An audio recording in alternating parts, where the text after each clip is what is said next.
pembahasan yang berkaitan dengan dunia dan akhirat. Dikisahkan bahwa Hasan Al-Basri, Hasan Al-Basri itu salah satu ulama yang sangat luar biasa. Beliau kalau tidak salah merupakan golongan tabi'ut tabi'in, golongan setelah para sahabat. Jadi Hasan Al-Basri, Malik bin Dinar dan Sabir Al-Banani berkunjung kepada Rabi'ah Al-Adawiyah. Rabi'ah Al-Adawiyah adalah seorang perempuan yang dulu bertekad ingin memadamkan api neraka dan membakar surga. Tahu kenapa alasannya semua? Beliau berkata, gara-gara adanya surga sehingga orang berlomba-lomba, dan gara-gara panasnya neraka semua orang menghindari. Padahal surga dan neraka itu adalah ciptaan Allah, semuanya baik di hadapan Allah. Jadi beliau pernah berpesan, pernah berkata sambil mengangkat tangan, aku akan padamkan surga, aku akan padamkan neraka, dan aku akan bakar surga. Artinya banyak orang berbeda pendapat hanya demi surga, merasa yang paling baik. Jadi beliau itu seolah-olah tidak menyukai orang-orang yang merasa paling suci, gitu ya. Gara-gara inilah orang-orang merasa paling suci, merasa paling alim, paling soleh, sehingga kadang-kadang menjatuhkan kehormatan orang lain hanya demi surga. Maka oleh karena itu aku akan bakar surga. Itu luar biasa. Itu bukan tanda orang yang akhlaknya jelek, bukan. Tapi itu tanda bahwa beliau itu adalah seorang yang penuh dengan keimanan. Yang tujuan ibadah itu kita jangan takut dengan neraka dan jangan mau surga. Tujuan ibadah adalah mengharap ridho Allah Subhanahu wa Ta'ala. Beliau sampaikan kepada banyak orang bahwa tujuan kita ibadah janganlah takut terhadap neraka dan janganlah mau ke dalam surga. Tapi berharaplah bagaimana caranya Allah ridho kepada kita. Karena ridho adalah puncak yang paling tinggi di atas keimanan. Jika Allah sudah ridho, surga neraka itu gampang, kata beliau. Tetapi ada yang luar biasa dari Rabi'ah Al-Adawiyah ini, beliau itu belum menikah dan belum mau menikah. Beliau ditanya oleh Hasan Al-Basri, wahai Rabi'ah, pilihlah salah seorang di antara kami. Bayangkan, laki-laki yang soleh sampai menawarkan. Jarang zaman sekarang begitu. Jadi Hasan Al-Basri ini seorang dia ulama, seorang wali juga. Malik bin Dinar, Sabir Al-Banani juga sama.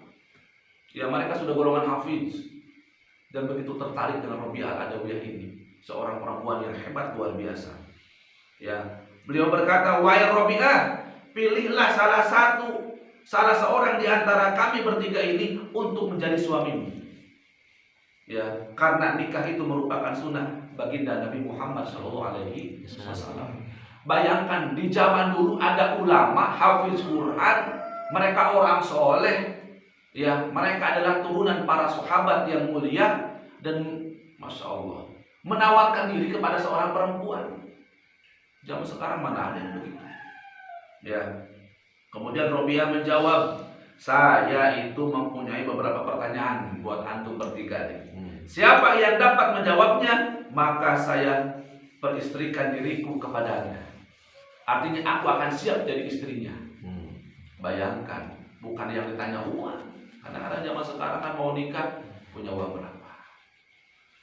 Orang mau menikah itu bisa nggak dengan dangdut, misalkan dia bisa goyang golek misalkan. Buat maharnya berapa? Enggak. Kalau Rabi'ah Al-Adawiyah itu ditanya masalah calon suami itu gampang. Beliau hanya mengajukan beberapa pertanyaan saja. Pertama-tama Rabi'ah mengajukan pertanyaan kepada Al-Imam Hasan Al-Basri rahimahullahu ta'ala. Apa yang ditanyakan? Beliau menanyakan begini, bagaimana pendapat antum tentang firman Allah Ta'ala pada hari kiamat? Mereka itu di dalam surga dan aku tidak peduli, dan mereka itu di dalam neraka dan aku tidak peduli. dari golongan manakah saya itu? Bayangkan, yang ditanya itu masalah akhirat, bukan main-main. Kalau perempuan ahli surga itu yang ditanya itu tentang akhirat, dunia mah gak ada harganya. Itu yang sering Abia sampaikan. Salah satu, ya maaf ya, salah satu teman seperjuangan dalam ilmu hikmah itu Bang Suzaimi, ya, yang mana beliau pun banyak ambil ijazah dari Abia.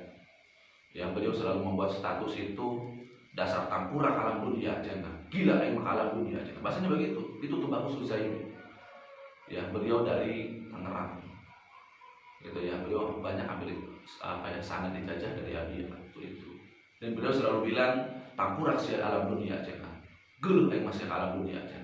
Jadi bahasanya kasar, tetapi mendidik buat kita bahwa alam dunia itu jangan disimpan dalam hati, cukup dipegang oleh tangan kita.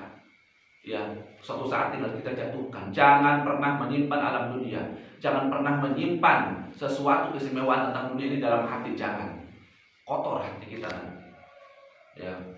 Dan ini pun yang ditanyakan oleh siapa? Oleh Robiah. Ya. Jadi Allah Ta'ala itu dulu pernah berfirman bahwa pada hari kiamat, ya, mereka itu di dalam surga aku tidak peduli, kata Allah. Ya, dan mereka itu di dalam neraka pun aku tak peduli. Ya, maka Robiah bertanya, di antara golongan yang tadi, aku golongan yang mana, kata Robiah. Bayangin nanya kepada Imam Hasan Al-Basri. Ya. Maka beliau menjawab, Imam Hasan Al-Basri itu, saya tidak tahu. Ya, apa adanya. Kalau zaman dulu, kalau tak tahu ya tak tahu. Beda zaman sekarang, mencari dalil kadang-kadang mentok ini itu, akhirnya ngambil dalil yang gak jelas. Ya, demi untuk jawaban. Padahal kalau tidak tahu tidak tahu. Jadi bahasa kita ini wallahu alam begitu ya.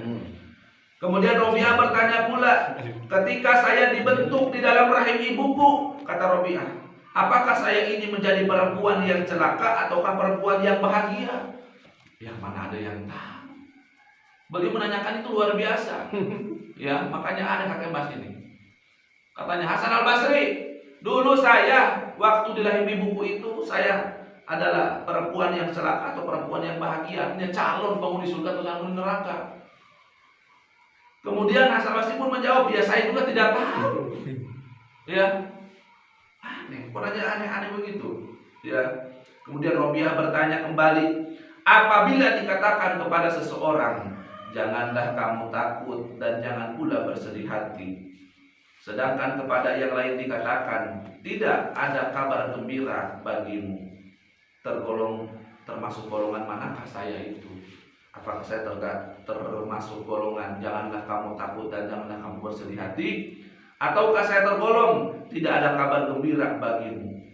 Akhirnya Imam Hasan Al-Basri pun menjawab lagi, saya juga tidak tahu. Ya, ini beliau itu Robiah Al-Adawi itu selalu membuat pertanyaan yang membingungkan. Apalagi masalah-masalah bukan tentang dunia. Paling bisa mundur ke alam rahim, paling itu lewat ke akhirat. Dunia nggak disebut-sebut. Ya. Kemudian Robiah pun bertanya kembali, kubur itu merupakan salah satu taman surga ataukah salah satu jurang neraka? Bagaimanakah kuburan saya nanti? Hasan Al-Basri. Kata Robiah Al-Adawiyah, seorang perempuan yang luar biasa. Ya, Hasan Al-Basri pun menjawab lagi, ya saya juga tidak tahu. Ini yang ditanyakan tentang kuburan kamu, yang mana saya tahu. Gitu ya. Akhirnya Robiah bertanya kembali, pada hari wajah-wajah memutih dan ada pula wajah-wajah yang menghitam, bagaimanakah kira-kira wajah saya nanti? Apakah hitam? Apakah putih? Begitu jawab. Ya. Akhirnya Hasan Al-Basri pun menjawab lagi, saya pun tidak tahu. Robiah tidak tahu.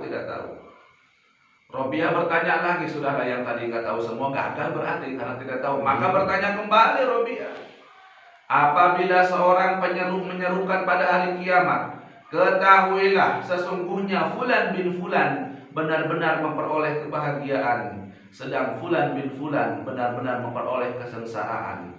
Nah, ada yang bahagia, ada yang sengsara. Hasan Al-Basri, saya itu golongan yang mana? Yang bahagia atau yang sengsara? Hasan Al-Basri pun menjawab, saya pun tidak tahu, teu apal teu terang. Duka teuing teu nyaho pokona mah eta lembeng. Kemudian ketiga orang itu pun menangis semua, yang tadi laki-laki itu nangis semua, bayangkan mewek di depan perempuan. Ya. Lalu mereka keluar dari tempat perempuan itu dan tidak ada satupun yang berhasil meminang ya Sayyidah Rabi'ah Al-Adawiyah. Masya Allah. Jadi artinya begini, kalau mau nanti menikah aja harus bisa nentuin suami kita itu nanti akan membawa kita ke surga apa ke neraka. Banyak orang yang soleh sebelum menikah.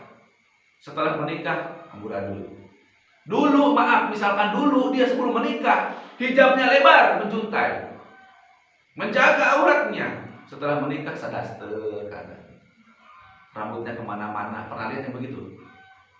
Dulu sebelum dia pacaran, dia adalah orang yang mulia, yang soleh, bahkan bercadar kadang. Setelah dia menemukan pujaan hatinya, ya akhirnya dia mengatakan, nantilah kalau sudah menikah nanti baru untuk aurat lagi. Naudzubillahi min dzalik.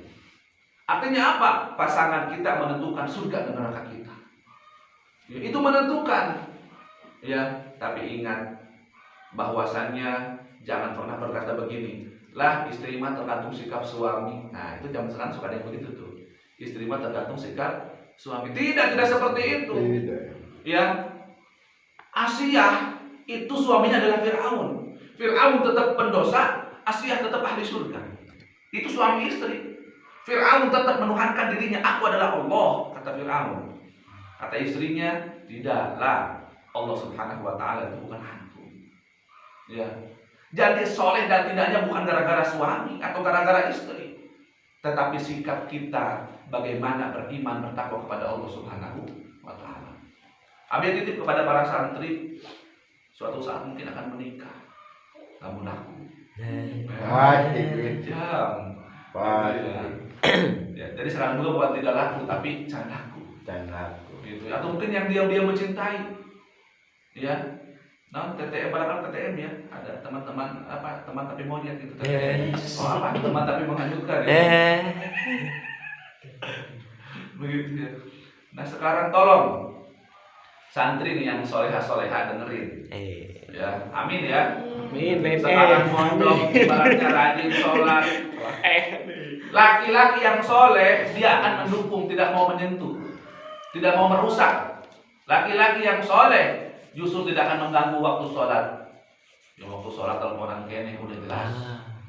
Kesolehannya dipertanyakan. Ya, jangan sampai laki-laki merubah gaya hidup yang sudah bagus, yang sudah beriman bertakwa menjadi ahli maksiat. Jangan sampai.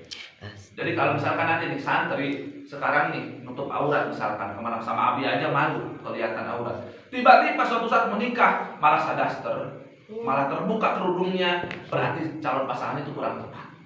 Hati-hati tidak membawa menyeret ke dalam neraka. Ya. Jadi sikap seorang istri itu ya tetap harus di jalur yang benar. Makanya di jalan itu cuma ada dua, jalan soleh dan jalan salah. Itu sudah harga mati. Begitupun laki-laki, jangan sampai sebelum menikah, masya Allah, ya peci kemana dipakai, kebon dipakai, main baik. Ya, tapi setelah menikah itu kan sakolor mereka keluar. Dulu masa sarung baik, misalkan santri, sarung baik tuh ada sakolor keluar misalkan, gitu ya, misalkan begitu. Nah, tapi zaman sekarang kan, sarung berani, sakolor berani. Kalau dia udah gak berani sekolor lagi begitu ya, seksi.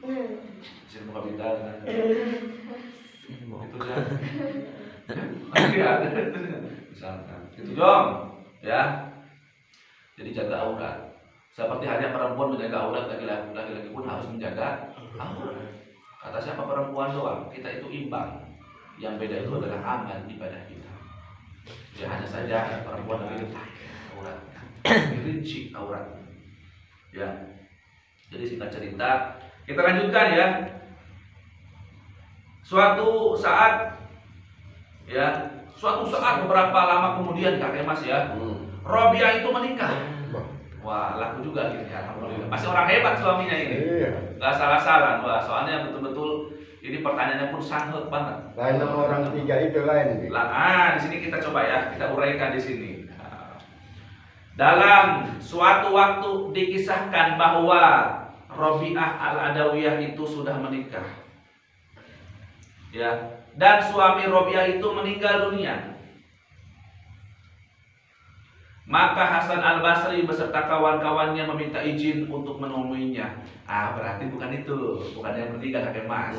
Ini ya. Jadi di sini dikisahkannya begitu. Ketika suami Rabi'ah al-Adawiyah meninggal dunia, maka Hasan al-Basri beserta kawan-kawannya yang waktu itu, ya, jadi ada bertiga kan, meminta izin untuk menemui Rabi'ah al-Adawiyah. Kemudian Rabi'ah mengizinkan mereka, akhirnya berkunjung ke rumah Rabi'ah al-Adawiyah. Rabi'ah menurunkan tabir, lalu duduklah ia di balik tabir itu. Hasan dan kawan-kawannya berkata kepadanya, suamimu telah meninggal dunia ya, sedangkan Anda masih membutuhkan seorang suami. Tuh masih dikejar janda juga. Iya pasti lah. Kenapa? Berkualitas Rabi'ah itu. Jadi yang dicari itu bukan masalah virgin atau gendersnya, tapi kualitas ilmu itu nggak bisa tertukar. Maaf banget ya, perempuan berbeda-beda, maaf ya, ya virginnya sama semua ya begitu. Mungkin ada yang ngangah, ada yang bareng, gitu loh bedanya aja. Tapi kualitas iman, akal, kecerdasan nggak bisa disamakan. Ya, ada yang lambat, ada yang cerdas, ada yang bikin senyum, ada yang bikin baper, ada yang romantis, ada yang cie-cie, nggak sama semua. Ya, itunya mungkin sama. Jadi jangan lihat cuma cantiknya doang, kualitas. Karena anak ditentukan nanti dengan kualitas ayah ibunya. Janda saja masih diikuti. Ya masih ditanya, ini padahal yang namanya janda kan maaf, mungkin bekas orang mungkin, tetapi kan tidak begitu. Rasulullah juga kan menikah dengan janda. Ya, istri pertama baginda Nabi yaitu jandanya, tapi nggak dilihat dari jandanya, karena tahu bahwa fisik manusia itu ya sama semua. Kalau tua ya mengkerut, ya, kalau masih muda kencang. Bedanya gitu doang. Tapi otak manusia, kecerdasan, semakin tua itu biasa semakin pinter orang cerdas itu. Ya, semakin berharga. Ketika ada orang kerja jadi manajer dari apa, itu yang dibutuhkan bukan badannya, tapi otaknya. Yang mahal itu otaknya. Ya makanya sampai ada yang namanya lomba otak, lomba kepinteran di sekolah, ada ranking, itu kan lomba otak. Di sekolah, ranking 1, ranking 2, ranking 3 menurut pendapat mereka. Gitu ya. Nah, itu kan ditanya sama Imam Hasan al-Basri sama kawan-kawannya, suami ibu gitu ya, mungkin kalau bahasa kitanya, sudah meninggal kan gitu, masih butuh nggak seorang suami? Wah, ini masih ngejar aja jangan, luar biasa. Kata Rabi'ah, nya muhun, ya butuh lah gitu ya. Akan tetapi siapakah di antara kalian yang paling alim supaya saya peristrikan diri saya kepadanya? Ditanya lagi, yang paling alim siapa? Alim, ain, lam, mim, iliyin, lutfu, mulku, iliyin, tempat yang tinggi, lutfu, lembut, mulku itu kerajaan. Orang alim itu pasti dia lembut, ya, dia memiliki kehormatan yang tinggi, dan dia itu mulku, punya kerajaan, kaya, biasanya kaya. Kayanya ada dua, ada kaya hati dan kaya harta. Itu orang alim. Orang alim itu jarang ada yang sengsara. Meskipun dia sengsara rumahnya, tapi hatinya kaya, ya. Kaya itu bagaimana? Merasa cukup semuanya. Itu orang alim. Ya. Jadi banyak sini orang alim mungkin. Ya, tapi merasa cukup. Alhamdulillah. Alim itu sama pendiam beda dia. Sama pendiam. Wah, jauh kan Mas. Jauh ya? Iya. Kalau pendiam mah waduh.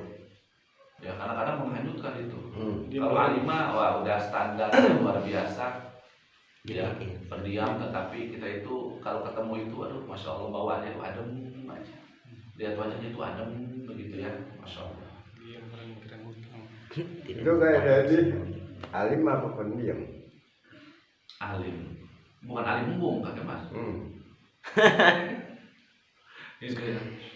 Nah, Rabi'ah kan bertanya, siapa di antara kalian bertiga yang paling alim supaya saya bisa menjadi istrinya?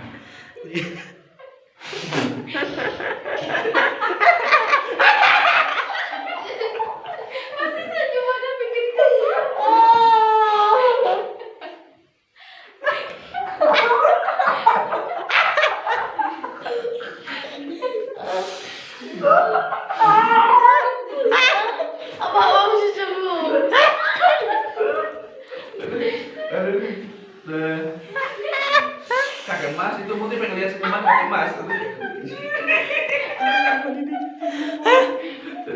Benar lanjut ya. Ya. Ya Allah ya Rabb. Ampun Gusti.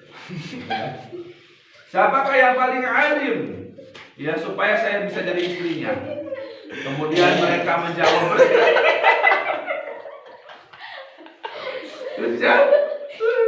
Aduh. Ya. Akhirnya mereka bertiga menjawab, Hasan Al-Basri itu yang paling alim, yang paling soleh, yang paling bertakwa. Ya. Kemudian Rabi'ah berkata, jika Anda dapat menjawab pertanyaan-pertanyaan dari saya mengenai 4 masalah, maka saya siap menjadi milik Anda sepenuhnya. Lahir batin dunia akhirat. Kemudian Hasan Al-Basri menjawab, silakan tanyakan saja kepadaku. Ya, jika Allah Ta'ala memberi petunjuk kepada saya, maka saya menjawab pertanyaan-pertanyaan Anda itu. Rabi'ah kemudian mulai bertanya dari 4 pertanyaan masalah tersebut. Bagaimanakah pendapat Anda, wahai Hasan Al-Basri? Seandainya saya meninggal dunia dan keluar dari dunia ini, apakah saya keluar dalam keadaan beriman atau tidak? Tadinya begitu. Biasanya Hasan Al-Basri menjawabnya apa? Jawabannya biasanya saya tidak tahu. Tapi yang ini mah dijawab. Ya, kata Hasan Al-Basri, ini merupakan perkara gaib yang tidak diketahui kecuali oleh Allah Subhanahu wa Ta'ala. Ya. Kemudian Rabi'ah bertanya kembali ke pertanyaan yang kedua. Bagaimanakah pendapat Anda seandainya saya telah diletakkan di dalam kubur dan saya ditanya oleh malaikat Mungkar dan Nakir? Dapatkah kiranya saya menjawab pertanyaan-pertanyaan mereka atau tidak? Kemudian Hasan Al-Basri menjawab, ini juga merupakan perkara gaib, sedangkan urusan gaib itu tidak ada yang mengetahuinya selain daripada hanya Allah Subhanahu wa Ta'ala. Yang ketiga, Rabi'ah mengajukan pertanyaan lagi. Apabila manusia telah dikumpulkan pada hari kiamat dan buku-buku catatan amal berterbangan, apakah saya menerima buku catatan amal saya dengan tangan kanan ataukah dengan tangan kiri? Kemudian Hasan Al-Basri pun menjawab, ini pun termasuk perkara gaib. Kemudian Rabi'ah bertanya kembali, apabila diserukan kepada manusia, wahai Hasan Al-Basri, segolongan di dalam surga dan segolongan itu di dalam neraka, kira-kira saya termasuk golongan yang mana? Apakah ahli surga atau ahli neraka? Hasan Al-Basri pun menjawab, ini pun termasuk perkara gaib. Kemudian Rabi'ah berkata lagi, orang yang selalu memikirkan tentang 4 perkara ini yang tadi itu, ya, bagaimana mungkin ia memikirkan pula tentang perkawinan? Gak ada waktu buat nikah. Setelah itu ia melanjutkan, wahai Hasan, beritahukanlah kepadaku, berapa bagiankah Allah menciptakan akal? Hasan Al-Basri pun menjawab, 10 bagian. 9 bagian untuk laki-laki dan 1 bagian untuk perempuan. Rabi'ah bertanya pula, wahai Hasan, berapa bagiankah Allah menciptakan syahwat? Hasan Al-Basri menjawab, 10 bagian. 9 bagian untuk perempuan dan 1 bagian untuk laki-laki. Pernah dengar nggak bahwa nafsu perempuan itu 9, laki-laki 1? Dari inilah beliau yang mengatakan adalah Al-Imam Hasan Al-Basri. Kalau akal, laki-laki lebih banyak dibanding perempuan. Kalau syahwat, perempuan lebih banyak dibanding laki-laki.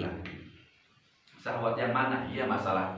Coba yang berani beli make up laki apa perempuan? Perempuan. Oke, kata makin. Jadi lebih daripada laki. Laki-laki paling belinya simpel, paling celana, kolor, paling ya ada kaos. Perempuan mah dress ininya beda lagi. Gamisnya pun harus beda-beda, kerudungnya pun, ini make upnya pun, wah pokoknya banyak. Makanya syahwat perempuan lebih banyak dibanding laki. Tapi kalau akal, laki-laki mah wah pasti mati-matian kalau ada perempuan.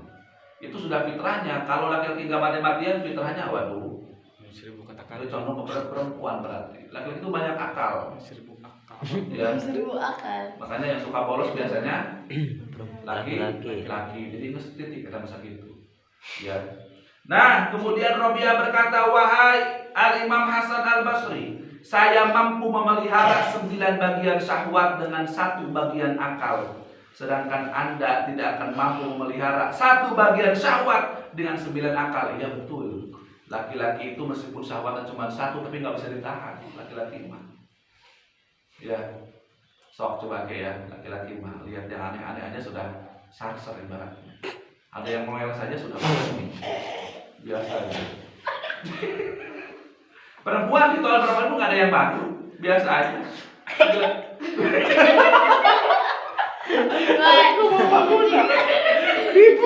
Atau bisa banget geleber gitu. Geleber. Pakai emas ya. Kayak angin bawah. Jadi kita bagus deh, terbayar tuh jadi ramai khusus tuh ya. Merepet nanti. Berewak kota gede.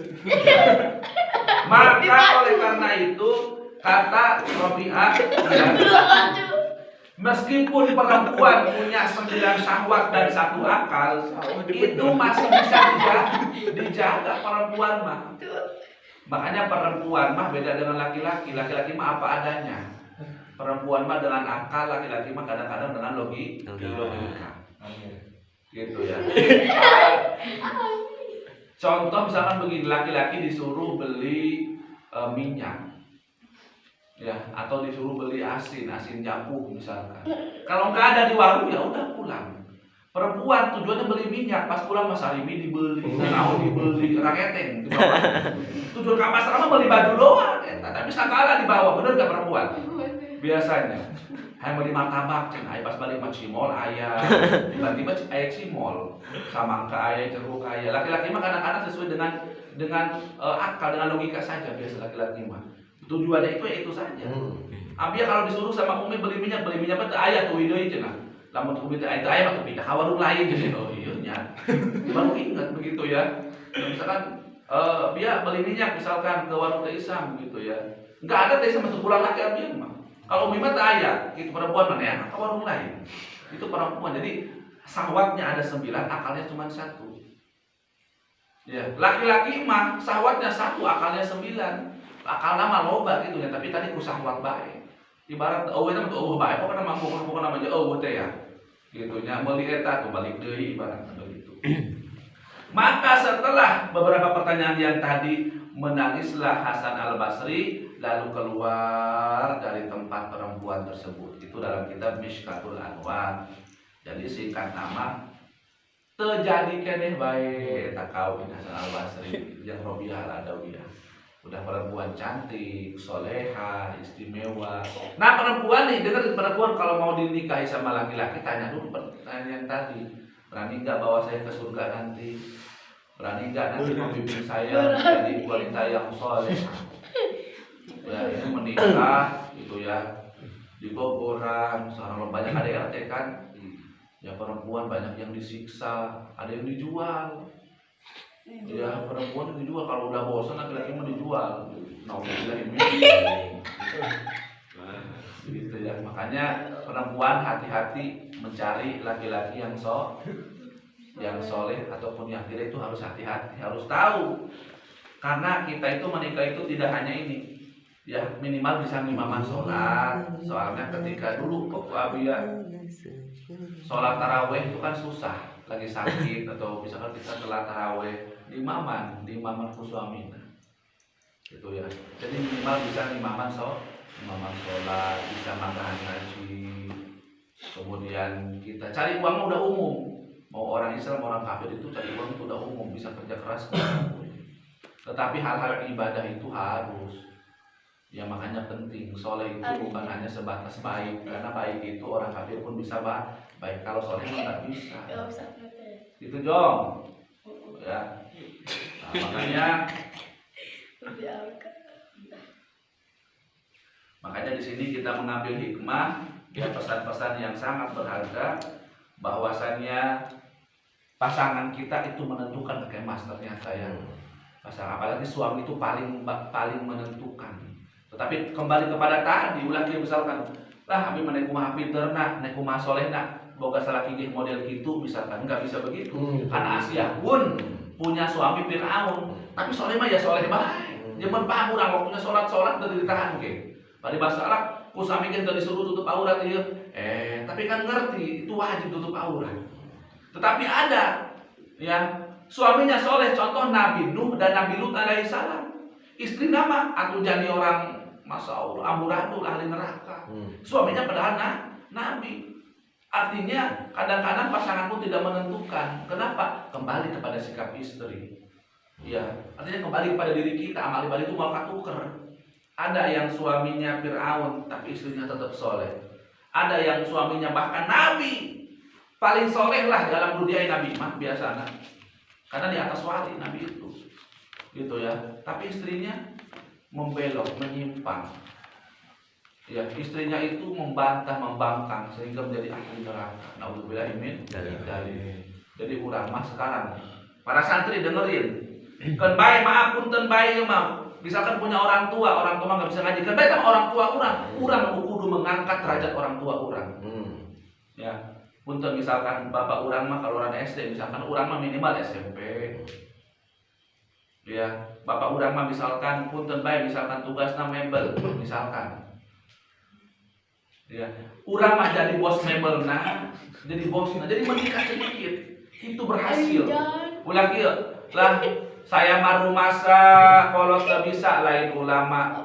Kolot lain pengusaha, makana hese hirupna. Eta mah ingat rezeki mah itu sudah ada, bukan diatur oleh orang tua. Setiap manusia diberikan rezeki dan kesempatan untuk berjuang. Ya, ikhtiar namanya. Makanya Allah Subhanahu wa taala menyampaikan dalam Al-Qur'an, Allah taala tidak akan merubah nasib suatu kaum hingga dia mau merubahnya. Ya, dan yang kedua adalah la yukallifullahu nafsan illa wus'aha. Allah itu tidak akan membebani seseorang melebihi batas kemampuan daripada orang tersebut. Urang mas sebagai anak dengerin, angkatlah derajat martabat kedua orang tua kita dengan akhlak yang baik, dengan akhlak yang luar biasa, dengan ilmu yang nyata. Ilmu jangan hanya ada di kepala kita, tapi amalkan dalam kehidupan kita. Ya, ulah kieu orang tua geus ripuh urang ge muuk deui sarua. Akhirnya jadi muuk kuadrat. Ya bukan. Nah, kita bukan merendahkan atau mencela orang tua kita, bukan. Tapi di pembelajaran berharga buat kita. Cukup biasanya kieu kolot mah, jangan cukup bapak bae anu dihina diledek ku batu ujang mah ulah. Tah, jadinya urang kudu bangkit. Ya, kudu bangkit hayang dihargaan mah urang kudu boga harga. Namun babaturan abdi teh mah kadang-kadang dia jalannya suka ada yang begini. Oh, saya mah teu dihargaan. Ada yang nyeletuk teman Nabi, emang harga mana sabaraha? Oh iya, orang boga harga. Artinya gini, kita punya kemampuan apa yang dihargaan ku batur, urang teu bisa nanaon. Mere ilmu teu bisa, mere naon teu bisa, ku batur yang dihormatan. Dari segi apakah kita akan dihormati oleh orang? Ya, maka mondok adalah jalan salah satunya supaya menjadi manusia yang berkualitas dan berharga. Dibutuhkan. Para kiai banyak yang dihormati. Kenapa? Arek mau kan dibutuhkan. Punya harga kiai itu. Makanya selain daripada harga ilmu, beres anu murubkeun naon di amplopan karena punya harga. Kita mah nurutan di amplopan, ilmu belum ada. Di pondok kita ya, seorang kiai kalau kita ketemuin sebagai kita nih suka agak malu-malu dikit. Bagaimana itu ya? Kalau gimana kata Mas? Sekarang kita mau ke rumah kiai, kita perasaan agak malu-malu dikit, tapi kita ada yang dimaksud sama kita nih ke rumah kiai. Kitanya yang malu gitu. Iya, kita berasa malu gitu. Misalnya begini, pengen ke rumah Habib nih, tapi Habib itu gua suruh ngedoa di rumah gua. Rasanya ini malu kita. Ketemu. Iya, main nemuinnya. Ada segan mungkin ya, ada rasa malu. Baper. Iya. Ya. Betul itu benar. Saya yang saya udah rasain. Saya mainin ke rumah kita. Itu rasanya malu, benar. Dan dia ipik itu saya melalui orang lebih karena saya rata begitu ya. Iya, amanah. Apa saya nggak terbiasa, kurang begitu dekat, jadinya malu bisa juga. Nah, jadi memang pertama itu harus diingat oleh para santri semua, ada malu yang memang berpahala, bahkan itu taruhannya adalah iman. Ada malu yang memang berdosa. Nabi mengatakan fa innamal haya'a minal iman.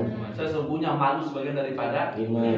Orang yang tidak punya rasa malu, dia tidak beriman. Malu yang mana? Maka dijabarkan oleh alimin ulama, yaitu malu bermaksiat. Jika berbuat baik kita malu, maka dipertanyakan iman kita. Ya, dan jika kita tidak malu berbuat maksiat, maka jelas keimanan kita pun dipertanyakan. Artinya begini, malunya kita berbuat baik harusnya jangan malu, gitu ya, karena kita sedang diuji keimanannya di sana. Karena tujuan kita baik, jika kita itu baik. Tetapi jika kita berbuat maksiat justru tidak malu sama sekali, dipertanyakan juga keimanan kita. Kenapa kita tidak malu berbuat maksiat? Ya, sedangkan kita semua akan menghadap Allah Subhanahu wa Ta'ala. Kita akan dipanggil. Kita suatu saat didengerin, akan dibuka, akan ada CCTV. Ya, dilihat oleh manusia sealam dunia. Kita ngapain aja sendiri. Karena dosa yang paling besar, yang paling dapat merusak jiwa adalah dosa yang dilakukan secara tersembunyi. Hati-hati. Kadang-kadang kita mau beli apel yang udah rusak dengan apel yang bagus tapi dalamnya rusak. Lebih kecewa yang mana?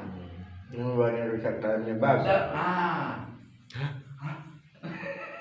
Yang luarnya bagus, dalamnya rusak. Kita kalau beli apel yang luarnya rusak sudah tahu oh ini rusak. Kita risiko nih, kalaupun makan paling sepotong doang. Tapi kalau dikira oleh kita ada apel ini bagus banget, pas dibuka tetap belakang semua, udah rusak. Kagetnya luar biasa, kecewanya luar biasa. Begitulah ibarat dosa lagi sendiri. Di depan orang mungkin bisa berdakwah, berkhutbah. Depan orang mungkin bisa kita memperbaiki peci kita. Wah, saya ini santri ini, tapi maaf ini. Ya, hati-hati dengan dosa yang dilakukan sendiri tanpa ada lihat orang lain. Itu lebih mengecewakan. Ya, makanya mulai hari ini jadilah pribadi yang baik sendiri ataupun banyak orang. Ya, karena ini keimanan seseorang itu diukurnya lagi sendiri kata ulama. Kalau ingin tahu mana orang yang betul-betul soleh ataupun tidak, lihat ketika dia sendiri. Abi pernah dengar riwayat itu. Lihat ketika dia sendiri. Sebab ini kalau di banyak orang bisa jadi mungkin dia ada rasa ria, ingin dipuji orang. Ya, berpakaian baik, berakhlak pura-pura baik. Iya bu, mangga. Lihat di belakangnya. Lihat di belakang. Itu kualitas seseorang itu, lihat di belakangnya. Kalau dia lagi sendiri, ini apa enggak? Ya, kalau dia sendiri, sama enggak karakter ketika dia di banyak orang? Maka kalau berbeda saja, kita tahu karakternya berarti ibarat apel yang luarnya bagus tapi dalamnya busuk. Jadi kita kadang-kadang lebih suka apa adanya aja lah begitu sama orang. Ya ulah baik hareupeun banget tukang nganggo goreng misalkan. Alhamdulillah imin dari. Itu dosa besar itu, ya. Iya, dosa besar itu tuh ternyata yang kalau lebih yang tersembunyi. depannya mah amis begini, belakangnya mah nonjok itu ternyata kakek emas. Dulu Sayyidina Ali bin Abi Thalib, Sayyidina Umar bin Khattab juga dilakukan oleh yang begitu. Sholatnya berjamaah kakek emas satu saf. Ya Allahu Akbar. Sayyidina Umar bin Khattab lagi sholat. Di belakangnya sedang perang maju ke depan, ambil pisau, cagat 2 matanya, ditusuk 6 kali. Benar. Umar bin Khattab. Oleh siapa? Di belakangnya, satu saf. Ya, padahal masalah kalau kita menurut kita, wah ini. Sayyidina Ali bin Abi Thalib lagi sholat, sedang sujud, pas lagi duduk, geprek dibelah kepalanya. Ya, ditebas. Oleh siapa? Oleh ahli masjid, oleh ahli ibadah. Ya, makanya hati-hati, yang lebih sangar itu ahli ibadah. Kita nggak tahu ini. Ya, makanya gitu kan. Ya, jadi ngetrohis begitu ya ahli ibadah. Ternyata sadisnya luar biasa, Masya Allah. Tetapi Allah kan punya hukuman tersendiri, begitu ya. Semakin soleh itu malah kadang-kadang malah semakin jahat. Iya. Iblis kan soleh, tapi kata iblis begini, Aku, kata iblisnya, aku memang pendosa. Ya ini bagi orang-orang yang gak mau sholat nih. Iblis pernah bilang begini, aku memang pendosa. Ya, aku hanya tidak mau bersujud kepada manusia, kepada Adam, tapi aku masih bersujud kepada Allah Subhanahu wa Ta'ala. Tapi manusia, sejelek-jeleknya manusia, bahkan dia aku tidak mau menyembah Allah Subhanahu wa Ta'ala. Jadi antara orang kafir dan iblis lebih mulia karena iblis. Iblis mah disebut iblis hanya gara-gara disuruh sujud ke Adam nggak mau. Tapi masih sujud kepada Allah. Tapi manusia sujud kepada Allah yang lima waktu aja nggak mau. Berarti lebih iblis daripada iblis. Kata iblis, aku mah masih mulia kayak ini. Tetap masih menghormati Allah, masih taat kepada Allah. Iya. Jadi itulah perbedaannya yang luar biasa. Kita mah manusia jangan jadi setengah iblis. Ya, jadilah manusia yang sempurna, yang kemudian menjadi tauladan bagi yang lain sebagaimana dicontohkan oleh baginda Rasulullah sallallahu alaihi wasallam. Wallahu a'lam bishawab. Kita tutup dengan doa. Ya. A'udzu billahi minasyaitonir rajim. Bismillahirrahmanirrahim. Allahumma shalli wa sallim ala sayyidina Muhammadin fil awwalin wa shalli wa sallim ala sayyidina Muhammadin fil akhirin. Amin. Wa barik wa sallim wa radhiyallahu tabaraka wa ta'ala dari sahabat Rasulullah ajmain. Amin. Amin amin amin ya Allah ya rabbal alamin. Alhamdulillahirabbil alamin wa aqibatul lil muttaqin. Amin. Wassalatu wassalamu ala rasulina Muhammadin wa alihi wa sahbihi ajmain. Amin. Allahumma nadim ahwalana wa hasin af'alana wa khulisna min alimil faqri wa dhulli wasimna min al-bala'i wal waba'i wa ta'uni wa min syururil a'da'i wa syayatin wa nafsil ammarati bisu'. Allahumma basil lana al-iqtidama fi jami'il umuri diniyah wa dunyawi wa hasil muradana bil khair. Allahumma ba'idna min asyarri wal isyan. Allahumma inna na'udzu bika min jahdil bala'i wa darki syaqa'i wa su'il qada'i wa syamatatil a'dami. Ya muhawwilal hawli wal ahwali hawwil halana ila sani hal. Allahumma ya kasirun nawali wa ya khaliqa jamil af'al wa fitna linatil khairi fi jamil aqwali wal ahwal. Allahumma sallina wa sallim dinana wa la taslubu waqtan naz'i imanana wa la tusallit alaina man la yakhafuka wa la yarhamuna warzuqna khairid dunya wal akhirati innaka ala kulli syai'in qadir. Rabbana atina fid dunya hasanah wa fil akhirati hasanah wa qina adzabannar. Wa sallallahu ala sayyidina Muhammadin wa ala alihi washabihi ajmain. Wa subhana rabbika rabbil izzati amma yasifun wa salamun alal mursalin walhamdulillahi rabbil alamin. Demikian yang kami sampaikan. Mohon maaf atas segala kekurangan. Mudah-mudahan Allah Ta'ala mengampuni seluruh dosa-dosa kita, mengangkat derajat kita, dan menetapkan kita sebagai ahli surga yang mendapatkan ridho Allah Subhanahu wa Ta'ala. Amin ya Allah ya rabbal alamin. Subhanaka Allahumma bihamdika asyhadu an la ilaha illa anta astaghfiruka wa atubu ilaik. Untuk maqala wa qala qala inna syiratal mustaqim. Wassalamualaikum warahmatullahi wabarakatuh.